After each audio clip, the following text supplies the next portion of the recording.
BJP হেরে গেলেও হারিয়ে যায়নি। আমি সমস্ত প্রাক্তন সভাপতিকে স্মরণ করছি, আমাদের সবাইকে একত্রিত করে দলকে এগিয়ে নিয়ে যেতে হবে। বিজেপি এক আছে, বিজেপিতে একটাই স্রোত, বিজেপি গঙ্গার মতো। লক্ষ্য নবান্নের ওপরে গৈরিক পতাকা তুলে ধরা। বুধবার সায়েন্স সিটির বৈঠক থেকে এসব কথা বললেন মন্ত্রী তথা দলের রাজ্য সভাপতি সুকান্ত মজুমদার। তবে লক্ষ্মীর ভাণ্ডার সহ মমতা ব্যানার্জির নানা রকম সামাজিক প্রকল্পের দৌলতে লোকসভা ভোটে তৃণমূলের জয় জয়াকার বলে মনে করছেন অনেকেই। ওই একই কথা এদিন শোনা গেল দলের রাজ্য সভাপতির মুখ থেকেও। তিনি বলেন 2026-এর বিধানসভাকে সামনে রেখে এগোতে হবে। 2021-এর পর থেকে ভোট বেড়েছে, 40% দেওয়া মানুষের ভোটকে সম্মান জানাতে রাস্তায় নামতে হবে। মা হয়তো 1000 টাকা পাচ্ছেন আর ছেলে পরিযায়ী শ্রমিক হতে যাচ্ছে। তবে সুকান্ত মনে করেন এবারের ভোটে শাসক দলকে চাপে ফেলার মতো অনেকগুলো ইস্যু ছিল। নিয়োগ দুর্নীতির দায়ে প্রাক্তন শিক্ষামন্ত্রী পার্থ চট্টোপাধ্যায় জেলে রয়েছেন। সেই পার্থ ঘনিষ্ঠ বান্ধবী অর্পিতার ফ্ল্যাট থেকে নগদ 50 কোটির বেশি টাকা উদ্ধার হয়েছে। জ্যোতিপ্রিয় মল্লিকের রেশন দুর্নীতি কাণ্ড, শিক্ষক নিয়োগ দুর্নীতি থেকে বাঁচতে তৃণমূল বিধায়ক জীবনকৃষ্ণ সাহার পুকুরে মোবাইল ছুঁড়ে ফেলার মতো এমন সব ইস্যু। এমনকি নির্বাচনী প্রচার থেকে রামকৃষ্ণ মিশনের সন্ন্যাসীদের অপমানিত করবার অভিযোগও উঠেছিল শাসক দলের বিরুদ্ধে বলে এদিন নিজের বক্তব্যের ভেতর দিয়ে তুলে ধরলেন দলের রাজ্য সভাপতি সুকান্ত মজুমদার। সুকান্ত বলেন হয়তো রাজ্যের মানুষ ওগুলোকে বোধহয় বেশি দিন মনে রাখেনি, ওই মনে রাখার কাজটাই তো আমাদের করতে হবে।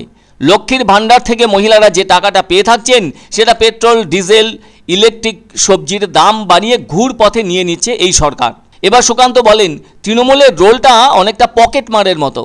তিনি আরও বলেন ভোট বিপর্যয় নিয়ে মিডিয়া যা প্রচার করছে তাতে কর্ণপাত করার দরকার নেই, এতে মনোবল ভেঙে পড়তে পারে। এছাড়াও সুকান্ত মজুমদার লোকসভা নির্বাচন নিয়ে সংখ্যাতত্ত্বের নিরিখে বলেন বিজেপি গতবারের থেকে 6টি আসনে পিছিয়ে গেছে।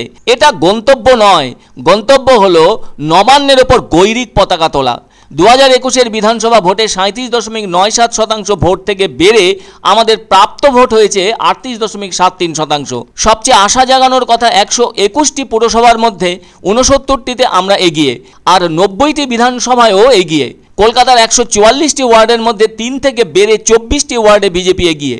এতক্ষণ পর্যন্ত কেন্দ্রীয় প্রতিমন্ত্রী তথা দলের রাজ্য সভাপতি সুকান্ত মজুমদার অনেক পরিসংখ্যান তুলে ধরলেও ভবিষ্যতের তেমন কোনো পথ নির্দেশ পাওয়া গেল না তার কাছ থেকে, সেটা কিন্তু অনুচ্চারিতই থেকে গেল।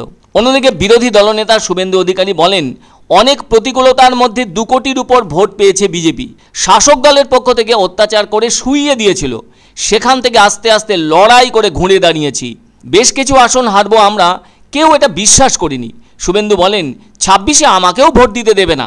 ভাঙড়ে 2টো হিন্দু এলাকার মানুষকে ভোট দিতে দেয়নি শওকত মোল্লা। আমি চাই বাংলায় গণতন্ত্র ফিরুক, উপদ্রুত এলাকা ঘোষণা করে এখানে ভোট করাতে হবে।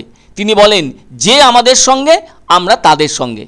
মাননীয় মুখ্যমন্ত্রী, আমি আপনাকে বলতে চাই যে ভারতীয় জনতা পার্টি হয়তো সাময়িকভাবে লোকসভা সিটের বিচারে হয়তো পিছিয়েছে, কিন্তু আমরা স্তব্ধ হয়নি, আমরা হারিয়ে যাইনি। ভারতীয় জনতা পার্টি আগামী দিনের রাস্তায় সেটা আপনাকে প্রমাণ করে ছাড়বে যে ভারতীয় জনতা পার্টি আছে, ভারতীয় জনতা পার্টি আপনাকে উৎখাত করবে।